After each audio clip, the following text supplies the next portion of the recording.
Welcome, friends, to the animation experience at Conservation Station.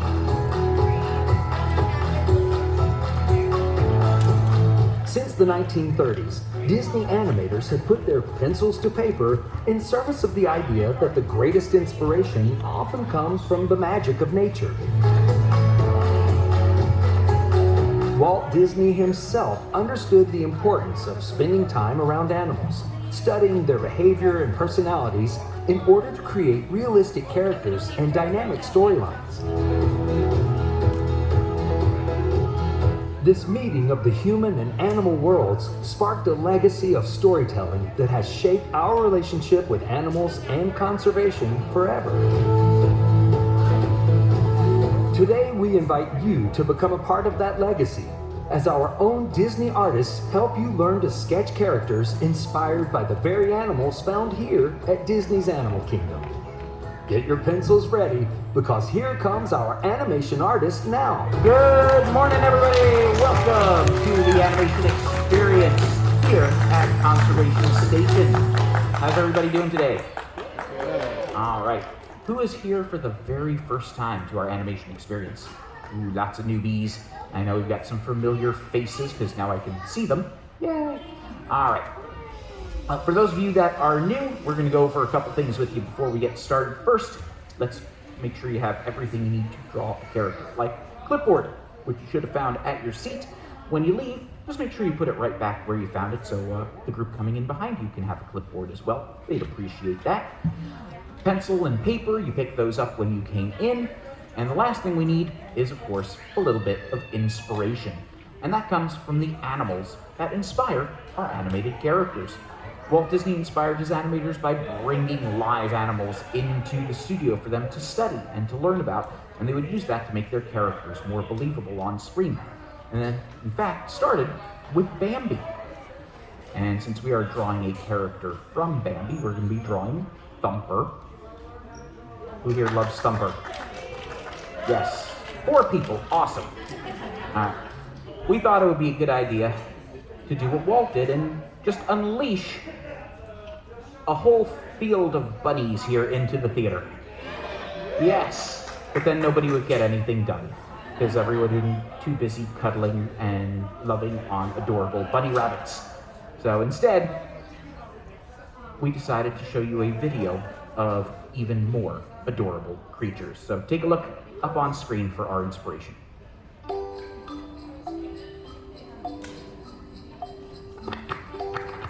A baby meerkat is a playful kit. A little seahorse is a floating fry. A beetle, a wiggly grub. When you think of a hatchling, you may think of something like this. But since a hatchling comes from an egg, it can also be a reptile, amphibian, or fish. When you hear colt, you may think that is a baby zebra named. Strangely enough, it can also be a chick of a crowned crane. And if that's not confusing enough, this short, stocky rhino is a calf, and so is the 6-foot-tall baby giraffe. Luckily, these two, called piglets, look similar, both with pivoty snouts. The baby warthogs excitedly running tails in the air, and baby red river hogs wallowing without a care. Whether they come as one or as many, covered with fur, scales, skin or feathers aplenty, whatever you call them, no matter the name, we will care for each of them deeply, just the same.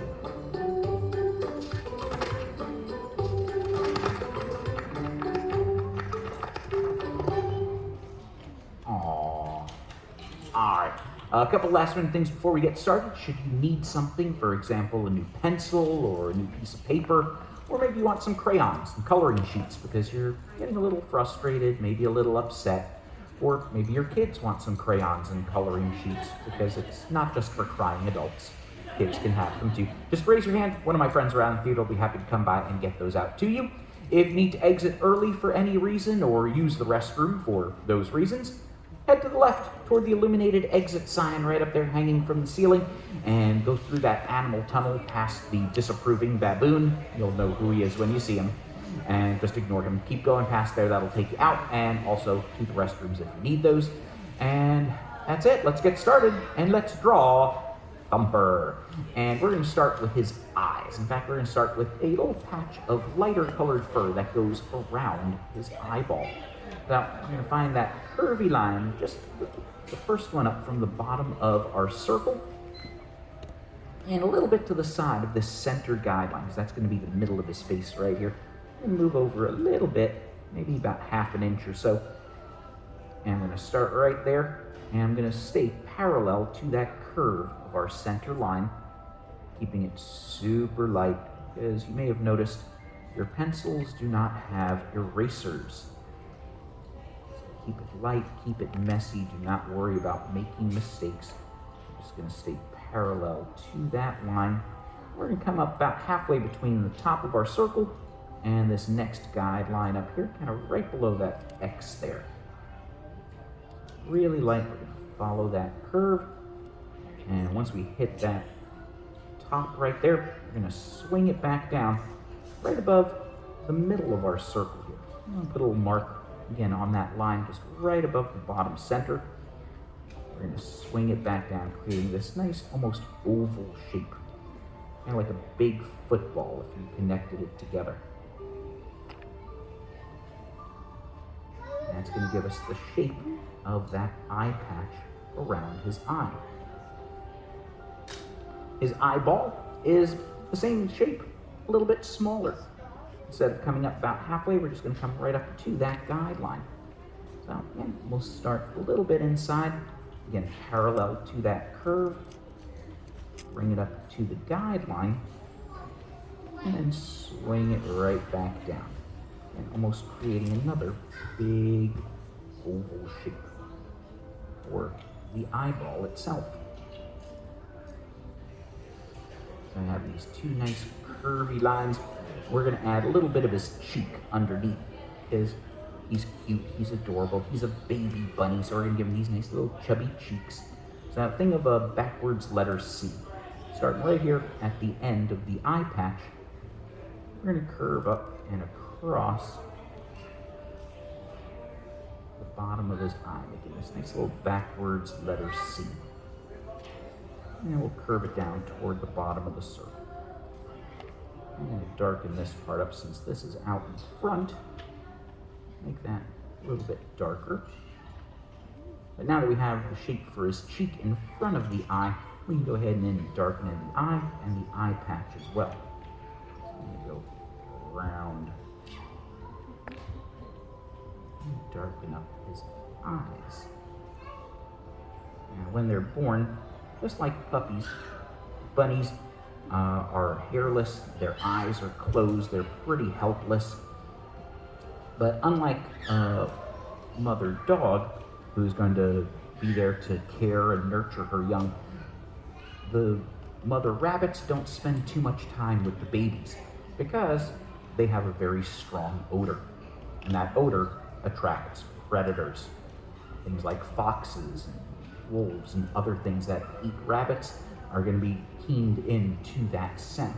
And so if the mother spends too much time with the babies, they're going to be able to pick up that scent and find where the baby rabbits are hiding. So mom's going to try and limit the amount of time she spends with her offspring to protect them.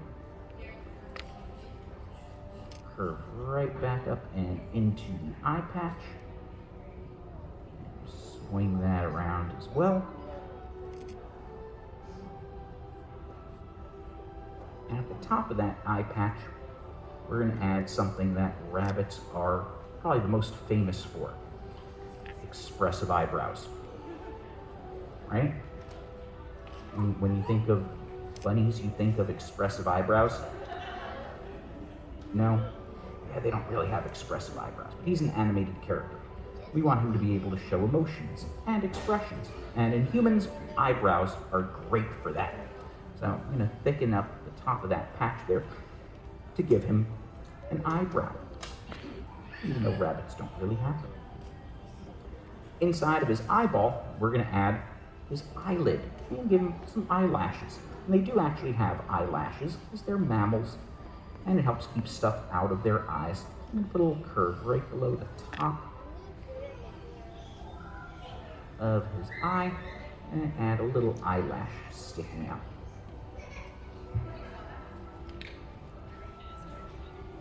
And we can give him a pupil and an iris so he can see. Nice big circle sitting right up here in the bottom corner. It'll make it look like he's looking towards us.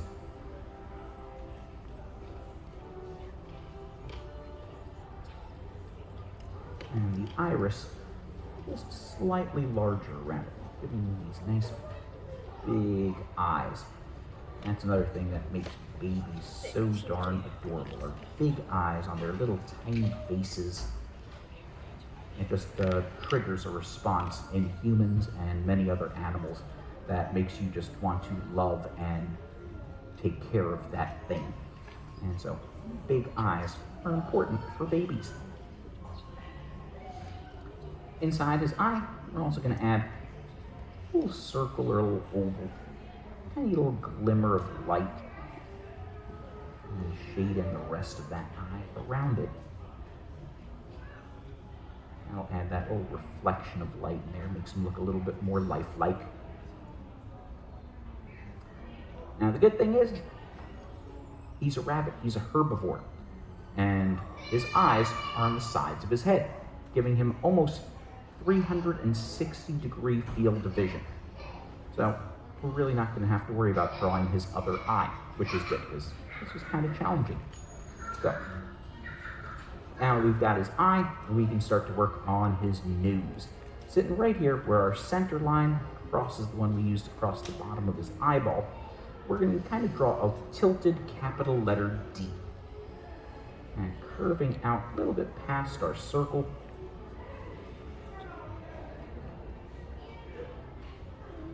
Get that nice curvy part of that letter D. And then the back part, that straight part there, is going to come right through where the guideline meets the bottom of our circle. I'm just going to curve it a little bit for his nose. So you get this tilted letter D. Turn your page this way, and you get that nice capital letter D shape. And that'll give us his nose. Above his nose, I'm going to add a little curve right there, kind of coming right up to where the guideline meets the edge of our circle over here. That'll show the top of his snout. And if you continue that curve over here toward his eye patch, I'm just going to darken in a little bit of it over here. Kind of shows that is where his snout is going to be. If you want to draw that whole line, you can, but you don't have to. Underneath of his nose, we're going to add his little muzzle. A cute little bitty bunny muzzle. So from his cheek to the corner of his nose, I'm going to connect it with a little curve. And they do have a really good sense of smell. Give him that nice big nose. And we're going to add the bottom part of his muzzle. It kind of looks like the top of a heart, just turned upside down. I'm going to start here on the side of our nose, and matching that curve as we come around, just right below the bottom. And then we'll curve it back into his cheek. That'll give us the shape of his muzzle. Underneath of our nose, and we can add those trademark bunny teeth. And Thumper's just got that one big tooth because he's still a baby. But rabbits do have those large front incisors for chewing and eating. And they're herbivores, so they're going to eat grasses and vegetables. Now, right here, you can follow that center line right down, and that'll tell us where his little tooth is going to be. Kind of looks like a little marshmallow hanging down from his muzzle, just right up to that angled line. And there's his little tooth. His lower lip is going to look like a backwards letter J. Starting again right up here by his cheek. I'm going to swing it down underneath of that guideline and bring it up right into his little tooth. Get this nice little J for his lower lip. We can even add his tongue.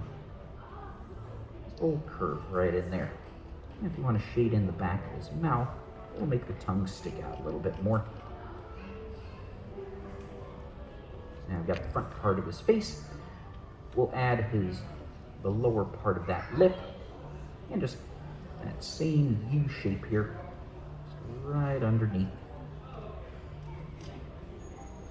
So now we get a little bit of a chin underneath of his lip. And we can add in the rest of those big, chubby cheeks.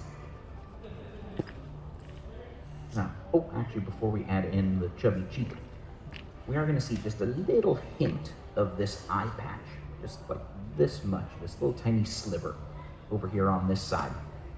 So right up here by the muzzle, it's going to make a straight line coming up just a little bit above our guideline there. So we'll make a very skinny letter D.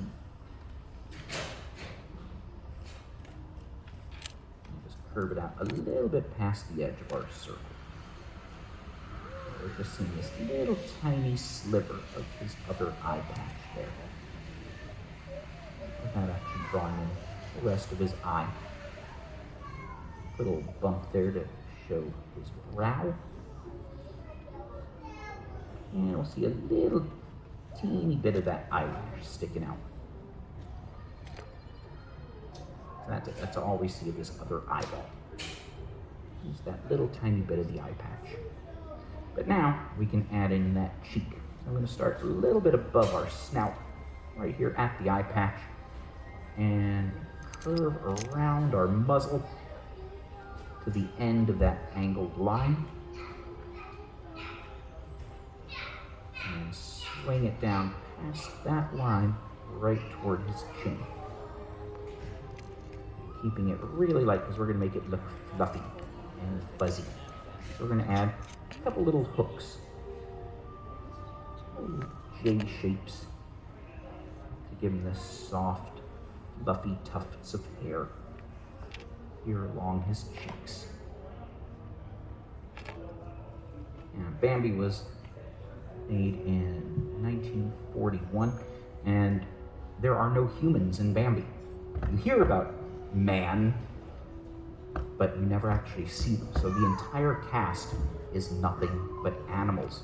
And before that, when you saw things like rabbits and deer and other woodland creatures in movies like Snow White and the Seven Dwarfs, they did things like folding laundry, doing dishes, and cleaning your house. And as much as we would love to believe if you go out into the woods and you whistle beautifully, the woodland creatures will come and help you do housework, it doesn't work that way. And so Walt wanted the characters to be more real and more believable. And that's why he started bringing the animals into the studio so the animators could see them and use that to make them more believable. And it started with Bambi. So they had deer and rabbits and skunks, owls and other assorted woodland creatures come into the studio. They almost had like their own little private zoo. And the animators would sit there for hours on end, drawing these animals and studying their anatomy and using that to enhance the characters. As in the whole movie, there's only about 900 lines of dialogue. Everything is all about movement and emotion. So for his other cheek, we're going to start at the bottom of it, kind of curving out from his eye patch, a little bit past the edge of our circle, and then swinging right back along that line toward his chin. And I'm going to break this up a little bit. Think of it almost like a cloud. A couple of big curvy lines to make, again, his cheek here look a little soft and fluffy. And then, just like we did over here, we're going to add a few little tufts of fur just above it. And it curving out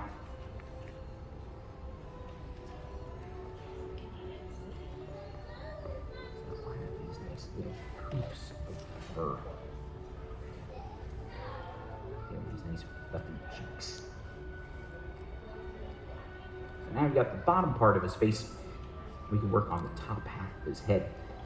And all we're really going to do is trace over the edge of our circle from the brow and break off just a little bit until we come out to the end of that guideline there where it sticks out past the back of his head. And then curve it right back into the edge of the circle. Just give him a little tiny bump on the top of his head.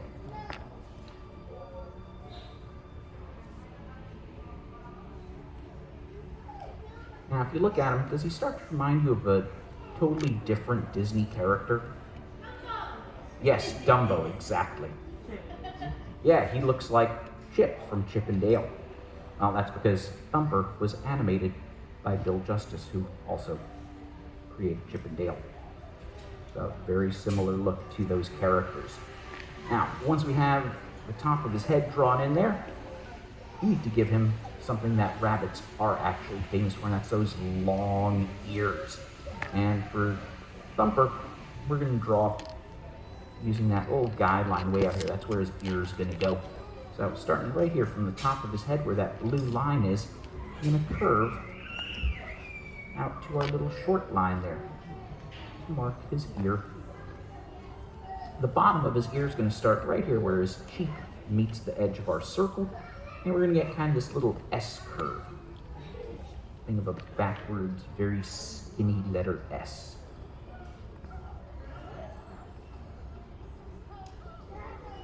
Coming out and to that line, connect them together. And that gives us the shape of his ear. Kind of looks almost like you're looking at the Walt Disney World monorail, if that helps. But we're going to separate the inside from the outside of his ear by drawing a big teardrop. I'm going to start kind of halfway between the end of our head and his ear. Say right about there in the middle, or just a little bit above that line. And we're going to curve out to the end of the ear. And then from that same spot, we'll curve it right into the bottom. And get this long, skinny teardrop shape.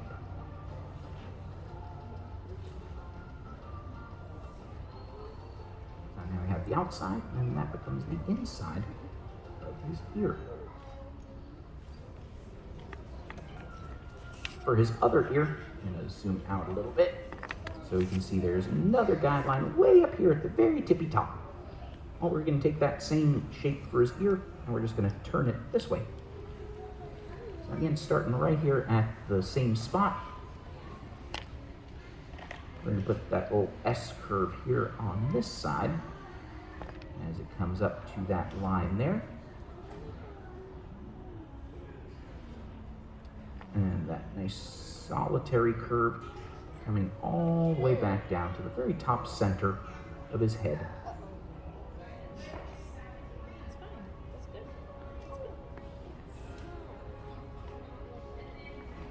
There's his other ear. And again, that little teardrop shape. I'm going to start that right here at the bottom. And then just connect it. So there's again, the outside and the inside of his ear. Nice long ears. Great for hearing. Rabbits have excellent hearing. And usually when you see animals like that with really big ears, they also use those as a way to control their body temperature for thermoregulation. Those long ears expel a lot of heat, helping the animals to cool down. Like elephants, for example, they can lower their temperature 10 to 15 degrees just by flapping their ears. And bunnies also use their ears to cool down. The last thing we can add to him, if you want, and this is totally up to you, you can just have him the way he is, a little floating adorable bunny head on your piece of paper. But we've got that one last guideline way down here, and we can use that to add a little collar, a little ruff of fur here around his neck. If you want to, great. If not, don't worry about it. Just going to curve down from his cheek to the end of that line there, and just really light, and then using that same little poof of fur, a couple little hooks, make it look furry. Add that little ruff of adorable fluffy fur. Right here underneath of his chin, you can draw a little letter V. We'll curvy V shape there. And on this side, coming down kind of right from this side of his chin, I'm going to point toward the other side of the guideline. I'm just going to fall a little bit short of connecting it all the way. And then again, same thing, add some poofs of light fluffy fur. Now, most people don't think of rabbits as being an endangered animal, but there are some species out there that are incredibly endangered. In fact, there is a species in South Africa called the riverine rabbit, and they are one of the most endangered animals on the planet. There are currently less than 500 adults of that species still around. Here in the US, the riparian brush rabbit is another very, very critically endangered species of rabbit. So even though they are great pets, you can find lots of different rabbits all around wherever you go. There are many, many of those species of rabbits that are critically endangered out there in the wild. So as you look for a pet, maybe a bunny is the right one for you. Just remember that there are other species of rabbits out there that do need your help and protection. So once you have finished adding in that little poof of fur here to his collar, again, if you chose to do that, you have now just drawn Thumper. That's right. You are now part of that Disney animation legacy that started with this very movie of drawing animals from nature and using them to inspire some of our most beloved animated characters. So sign your name on there somewhere, put today's date on there if you like, and when you go home, whether he is horrible or adorable, hang him on a fridge. Yours, your neighbors, Lowe's, Home Depot's, Best Buy's, find a fridge somewhere, it doesn't matter where, and put them up on the fridge. Your personal belongings, those are yours. Keep them, take them with you. We don't want them. The clipboards are the only things we want back. Please leave them on the back of the seats where you found them. Even the pencils, your gift from me to you. Take them with you, cherish them. They are 50th anniversary souvenirs. I don't want to see them on eBay. Okay, fine, put them on eBay. I don't know if somebody's willing to buy one, great. If not, put them in the recycling bin as you exit. We'll turn them into mulch and spread them across Disney property in your honor. We hope you had fun. Enjoy the rest of your adventures here at Disney's Animal Kingdom. Have a great afternoon. Bye-bye, everybody. Thank you all for joining us in the animation experience at Conservation Station. Please gather your personal belongings before exiting, and remember to take your artwork with you. We hope you enjoy the rest of your visit at Rafiki's Planet Lodge and the rest of your adventure here at Disney's Animal Kingdom.